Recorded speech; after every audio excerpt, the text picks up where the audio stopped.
Verdad y Justicia, la investigación criminal en Colombia es una producción de la Universidad de la Gran Colombia y de la Amiga Internacional.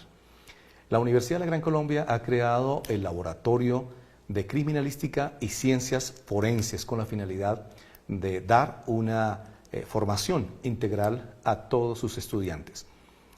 Hoy hemos invitado a Dubái Hernando Berrío Bernal, quien es técnico forense y especialista en luces forenses. Bienvenido, Dubái, a Verdad y Justicia, la investigación criminal en Colombia. Muchas gracias por la invitación y esperamos que este programa sea de su agrado para la audiencia, que nos permite entender que las ciencias de la criminalística se están expandiendo mucho más. Entonces, este medio es el medio para poder ilustrar mucho más esta técnica. Bien, con la finalidad de mostrarles a todos nuestros televidentes el Laboratorio de Criminalística y Ciencias Forenses, nos permitimos invitarlos a ver este apoyo que hicimos en la producción en el laboratorio. Veamos. En el uso de las herramientas técnicas, unas que utilizamos frecuentemente son las luces forenses.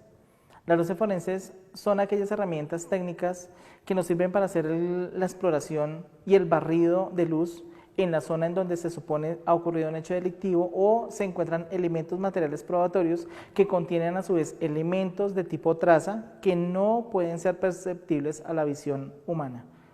Cuando utilizamos las herramientas, tenemos la capacidad de observar esas fluorescencias o esos contrastes que la luz hace que resalte dentro de esa superficie.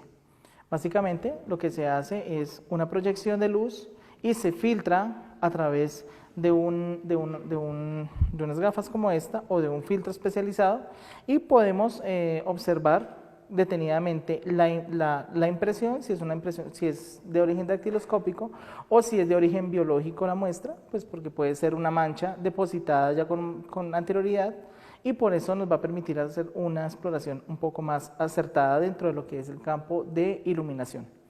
Básicamente, entonces lo que tenemos acá son herramientas de tipo alternativo, fuente de luz alterna, donde pues tenemos diferentes tipos de iluminación dentro del campo de proyección. Podemos utilizar luces que nos van a permitir buscar esas fluorescencias y contrastes y además de eso, pues que cada una tiene unas bondades definidas, ¿sí? Además de ello, pues que podemos buscar la herramienta que se nos adecue mejor a la muestra que estamos buscando. Vamos a hacer una exploración en este momento.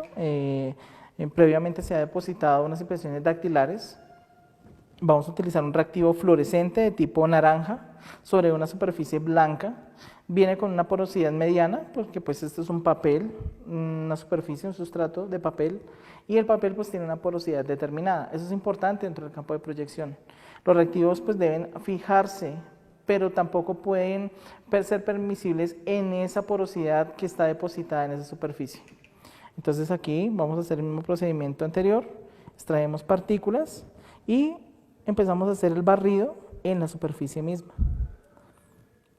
Inicialmente pues vamos a notar de que el reactivo se va a adherir a una consistencia en esa superficie.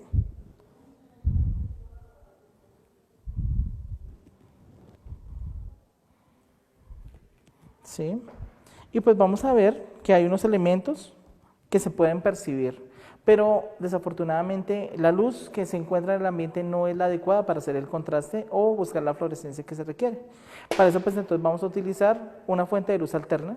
En este caso pues vamos a utilizar una luz azul de 455 nanómetros que nos va a permitir hacer una mejor observación del elemento material probatorio. En este momento pues ya tenemos una visión un poco más acertada del mismo elemento, pero es requerido que se utilice un filtro y ese filtro el ser humano que lo va a utilizar le va a permitir usar su visión óptima para el manejo de la ubicación del elemento material probatorio. Entonces cuando se superpone el filtro, entonces ya la observación empieza a ser un poco más adecuada. El oscurecimiento de la luz pues es importante.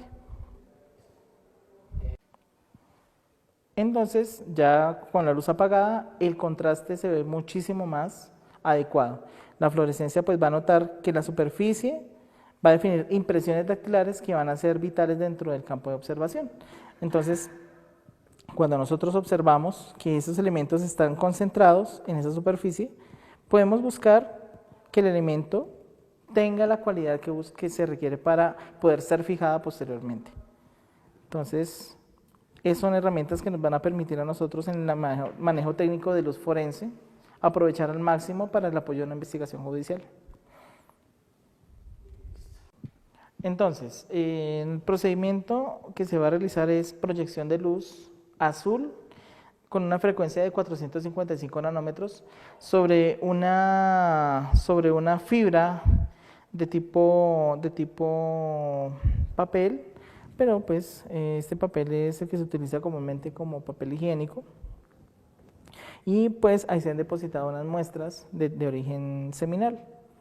Se le ha dejado pues un tiempo prudencial para su secado óptimo. Entonces lo que vamos a hacer es inicialmente proyectar la luz a 45 grados, ¿cierto? Y vamos a superponer un filtro y posteriormente apagamos la luz total. O sea, la fluorescencia va a ser mucho más poderosa, va a ser mucho más efectiva y nos va a permitir hacer una fijación en la cámara fotográfica para posteriormente presentarla en juicio oral. Las luces forenses también nos permiten hacer exploración efectiva sobre otro campo que es en la documentología. Básicamente las luces que vamos a aprovechar en este sentido están manejadas para que sus frecuencias nos permitan buscar aquellos elementos que a simple vista no podemos observar. Es necesario reactivar elementos de seguridad que están contemplados en los mismos documentos. Muchos de ellos, como los pagarés, los cheques, los billetes, tienen elementos de origen sintético que se depositan en su superficie pues, para optimizar su seguridad. Es el caso de las tintas invisibles. Muchas veces las tintas invisibles se depositan acá pues, para hacer de que ese documento tenga una originalidad mucho más efectiva y a su vez pues, tenga una consistencia en la transacción comercial que se vaya a realizar. Pero desafortunadamente en Colombia tenemos un fenómeno y es que la falsificación es uno de los delitos con mayor auge dentro de lo que es la parte documental. Básicamente los grandes falsificadores que tenemos desafortunadamente han logrado de cierta forma filtrar toda esa seguridad y reducirla. Más sin embargo, las herramientas que tenemos a nuestro bien, en este caso de luz forense alternativa, una luz UV de 380 nanómetros, nos va a permitir a nosotros hacer esos contrastes. Primero que todo, pues vamos a utilizar una herramienta de luz blanca.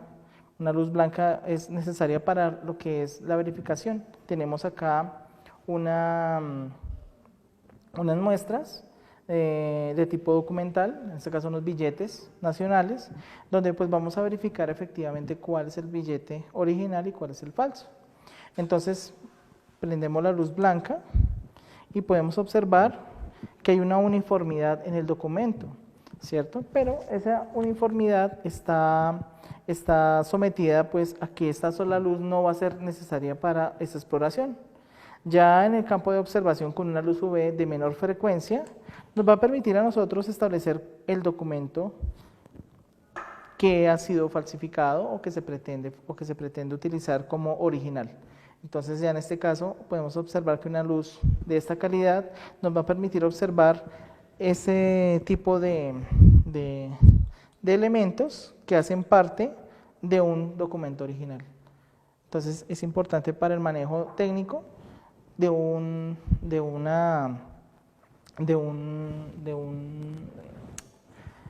técnico en luz forense, en la parte documental, pueda establecer realmente ese parámetro de búsqueda de lo que es la información misma del delito mismo se está estableciendo.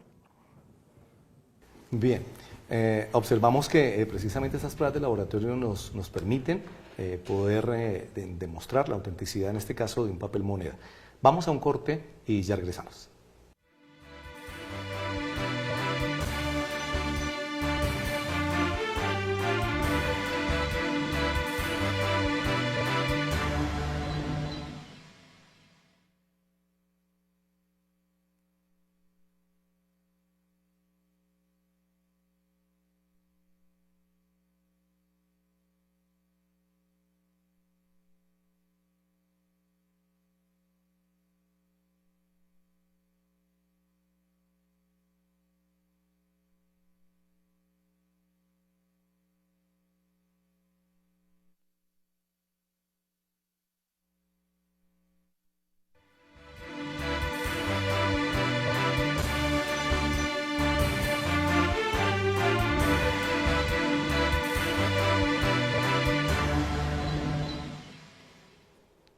Estamos abordando el tema luces forenses. Aparentemente un tema nuevo, pero me gustaría que el experto Dubey Hernando nos precisara qué son luces forenses y para qué sirve la aplicación o la utilización de las luces forenses en las ciencias de la criminalística. Sí, doctor. Las luces forenses son herramientas técnicas que se utilizan tanto en campo como en laboratorio para el apoyo a la observación tanto del técnico que está buscando elemento material de tipo traza, que no es perceptible a la visión normal, y a su vez, pues esta herramienta nos va a permitir realizar esta exploración adecuada en la observación, buscando elementos que puedan florecer o puedan generar contraste en las mismas superficies. Tenemos en cuenta de que estas herramientas técnicas muchas veces van a generarnos un mayor campo de observación, van a optimizar esa imagen y pues la idea es que el técnico que vaya a observar registre fotográficamente ese elemento, pues porque es lo que hay que presentar en juicio oral. O sea, como sustento de todo el procedimiento técnico, dependiendo del delito mismo como se concentra, es importante que el técnico tenga un método científico aplicado. Previamente, cuando ocurre un hecho delictivo, es importante que se evacúe toda esa investigación preliminar para luego utilizar herramientas adicionales como las luces forenses. En el caso de que sea un delito, por ejemplo, como el de acceso carnal violento, donde se ha abusado de una persona, esta persona pues va a tener unos elementos que su agresor ha depositado en ella. ¿Qué es lo que se busca? Esos elementos que ya por el tiempo de acción han generado ese secado importante, donde la luz va a permitirnos hacer ese brillo posterior y poder hacer el registro y la recolección de los mismos elementos. Entonces, estas herramientas nos van a permitir a nosotros utilizar la luz de forma adecuada, ¿cierto? Pero pues teniendo en cuenta que vamos a generar unos principios de un método científico aplicado. Es decir, que podemos utilizar luces forenses en trazas biológicas o también en la dactiloscopia. Claro. ¿En qué otras áreas también apoya luces forenses de las ciencias de la criminalística? Bueno, el campo de acción se ha proyectado bastante. Cuando hace tal vez unos 10, 15 años se conoció el fenómeno de las luces forenses, realmente el bosquejo era muy mínimo a lo que hoy día se está manejando, siempre y cuando pues el delito pues lo ameritara. Aquí en Colombia se empezó con auge hace unos 7 años más o menos, donde la aplicación de la luz empezó a generar proyección en varias áreas científicas.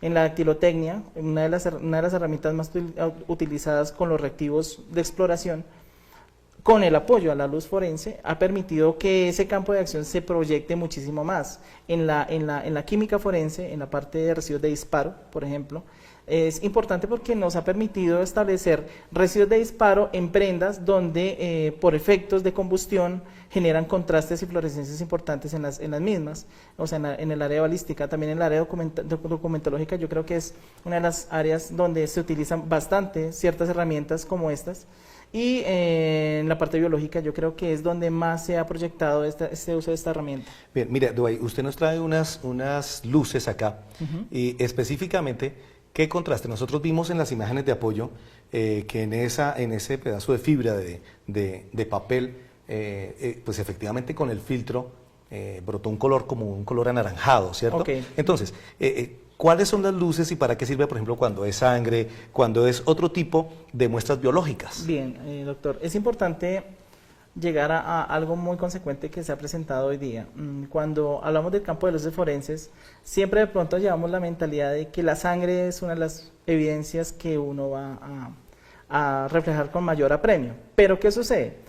La sangre de hecho tiene una facultad y es que va a generar un contraste que hace que para toda la casuística, o sea, casi que uno lo que va a utilizar es una luz blanca. Cuando uno utiliza una herramienta, por ejemplo, de tipo azul, que es una frecuencia muy baja, entonces la idea es que uno cuando vaya a utilizar una luz de estas, sepa realmente qué es lo que uno va a buscar. Biológicamente las fluorescencias se van a notar en aquellas muestras de tipo biológico como semen, saliva, orina, sudor, por ejemplo, bueno, entre otras, ¿sí? Hay otras muestras de origen biológico, por ejemplo, como el meconio, placenta, por ejemplo, cuando se ha generado fricción de otro tipo de secreciones corporales, van a generar fluorescencia. Lo que nosotros vimos en el video, allí se presenta una fluorescencia por el depósito de una mancha biológica, en este caso de semen. Cuando el semen se ha secado a un tiempo determinado, va a generar una fluorescencia de mucho más impacto. Inicialmente, cuando el depósito del fluido está en la fibra o está en la superficie, no va a generar fluorescencia. Tiene necesariamente que estar secándose o estar en un tiempo seco, adecuado, para que pueda generar esa fluorescencia. Nosotros no solamente buscamos que brille la muestra, también buscamos de que esa muestra genere un contraste adecuado, siempre y cuando pues la muestra nos dé esa opción, ya que por ejemplo a veces en ciertos lugares vamos a encontrar fibras como cabellos. Hay cabellos que van a generar fluorescencia, pero hay otros que nos van a generar contraste. Y eso es importante dentro de lo que es la investigación misma y lo que el elemento y evidencia se ha concentrado, porque a veces uno encuentra fibras, por ejemplo, por decir, en una camisa, y esa camisa es negra. A veces tenemos que alternar las herramientas para buscar qué frecuencia vamos a utilizar de manera adecuada para poder hacer los barridos de luz. Allí mismo, cuando el técnico tiene la oportunidad de contrastarlo con su filtro, lo ideal es de que él, en el momento de la observación, verifique muy bien esa superficie. Es decir, pues como hemos observado en nuestro contexto, hay un ataque de acceso carnal violento, precisamente. Sí. Entonces, esa mujer o ese hombre, porque también puede ser susceptible de ataque. Sí, correcto. ¿Cuál sería la recomendación y cómo actuaría un técnico forense, específicamente de luces forenses, en el análisis no solo de la ropa de la persona, sino también de la piel, ¿verdad? Ok, sí. Es importante esa pregunta porque muchas veces las víctimas, en el momento en que son agredidas sexualmente, la tendencia inicialmente es a bañarse. Lo ideal es que no lo hagan. ¿Por qué? Porque es que las muestras están frescas. O sea, se pueden extraer casi que inmediatamente, se pueden hacer cotejos muy rápido. Pero cuando ha pasado un tiempo, por decir unas 3, 4 horas, donde la persona, digamos que el delito haya sido un poco más agresivo, donde la persona haya estado inconsciente, es posible que la víctima, cuando se levante, sienta que le haya ocurrido algo, inmediatamente se bañe. No lo haga, o sea, deje que el tiempo transcurra, presentar las denuncias, decir, mire, yo no me he bañado, no ha pasado absolutamente nada más, para que los organismos de seguridad puedan inmediatamente recolectar todas esas prendas que son susceptibles de investigación, para que se pueda realizar la extracción de los elementos. Bien, después de esta breve pausa vamos a observar, precisamente porque en un restaurante muy famoso acá a las goteras de Bogotá, observamos precisamente un acceso carnal violento según su denunciante, mas sin embargo no se pudo determinar su autoría. Ya regresamos.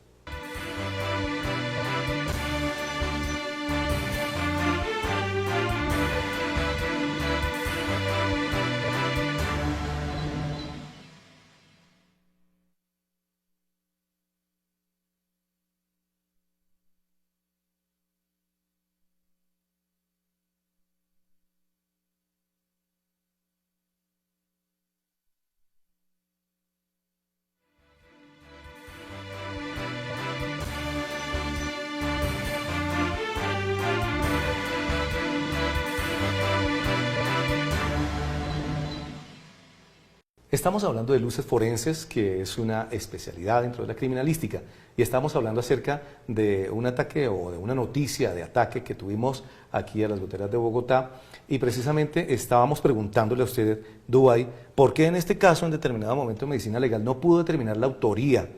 Y cuando eso suceda, específicamente, ¿qué debe hacer la víctima en este caso? Bien, bueno, para el caso particular, los hechos se presentan de una manera abrupta que no dan elementos suficientes para que los organismos de policía judicial pudieran concentrar toda la información adecuadamente en la recolección de elementos material probatorio. Solamente las versiones de algunas personas trataron de inferir en el investigador o los investigadores, y desafortunadamente los elementos como llegaron a medicina legal no fueron suficientes para poder hacer las exploraciones con luces alternativas o con otro tipo de herramientas técnicas de exploración. Básicamente se presenta porque los hechos son más testimoniales que técnicos y científicos. Okay. Entonces esa es una de las vulnerabilidades en la casuística. Bien, es decir, por eso la recomendación que usted nos da es acudir inmediatamente a la autoridad competente para que en determinado momento pueda ser revisado. Claro, o sea, es importante que la persona, cuando vaya a presentar la denuncia, tenga en cuenta de que la persona que se la está recepcionando, esa persona debe tener la idoneidad para poder recopilar toda la información y preservar la evidencia. O sea, bajo la cadena de custodia es importante porque en el momento que el técnico vaya a hacer su trabajo de campo, es iniciar lo que se haya recolectado. Entonces se ha dejado pasar muchísimo tiempo. Desafortunadamente eso va a generarnos un daño en la información que se está buscando. Específicamente usted nos ha traído unas muestras, Dubái. Sí. Esa lámpara azul, ¿para qué sirve? La amarilla, la blanca y la otra que no tiene color. Específicamente, ¿para qué se usa de una manera sucinta para explicarle a nuestros televidentes para qué sirve? Listo. Realmente el espectro visible de luz, que es lo que nos permite a nosotros tener esa observación, está dentro del campo de frecuencias desde los 385 nanómetros hasta los 700 nanómetros. Cuando estamos en frecuencias demasiado bajas como la luz UV, estamos, por ejemplo, con una luz que es casi perceptible, pero entonces esta nos va a permitir a nosotros observar elementos de tipo documentológico. Por ejemplo, cuando los billetes se les ha impregnado muestras de tintas invisibles, esta luz nos va a permitir ver el brillo de esa muestra. Cuando utilizamos una luz de tipo azul, ya es una frecuencia más alta, de 450 a 455 nanómetros. Es ideal porque nos va a permitir observar muestras de tipo biológico que a su vez van a preservar el elemento que va a ser susceptible de cotejo, que va a ser el ADN. O sea, lo ideal es que sea bajo esta frecuencia, porque si es una frecuencia menor, lo que va a hacer es irradiar la muestra. Y lo que va a hacer es degradar la muestra de ADN, y eso es lo que nosotros no podemos permitir. En la luz azul va a ser más cuidadoso el trabajo, nos va a permitir tener en cuenta ese cuidado con el ADN y a su vez nos va a permitir hacer el registro fotográfico de la muestra como vimos en el video. Ya en las luces de mayor frecuencia, una luz de tipo naranja, por ejemplo, como en este caso, nos va a permitir hacer la exploración de evidencia traza particulada que se encuentra en una superficie. Por ejemplo, cuando se encuentran pisadas en un terreno o en una superficie, vamos a notar el calzado de un agresor se ha insertado por una superficie, y este a su vez nos va a permitir hacer el contraste ideal. Y de eso también depende el ángulo de la luz, como la vayamos a utilizar. Una cosa es utilizarla perpendicular, otra es a 45 grados y otra es luz rasante. ¿Sí? Este tipo de facultades nos van a permitir hacer esos contrastes ideales. Las luces blancas pues son ideales porque nos van a permitir a nosotros hacer paneos mucho más extensivos en toda la dimensión de la superficie que se está buscando. Esto es importante porque en el momento que se está haciendo esto, se debe ir acompañado con los filtros. O sea, si uno no utiliza filtros, primero que todo estas luces, a pesar de que pueden ser elementos muy pequeños, también pueden generar un daño en el técnico. Es importante la protección, unos anteojos que traigan protección UV, pero que a su vez tengan la frecuencia ideal para hacer el contraste o buscar el brillo de las muestras. Para poder observar lo que se requiere. Dubái, pues el tema definitivamente es muy extenso. No lo podemos agotar en este programa, pero el tiempo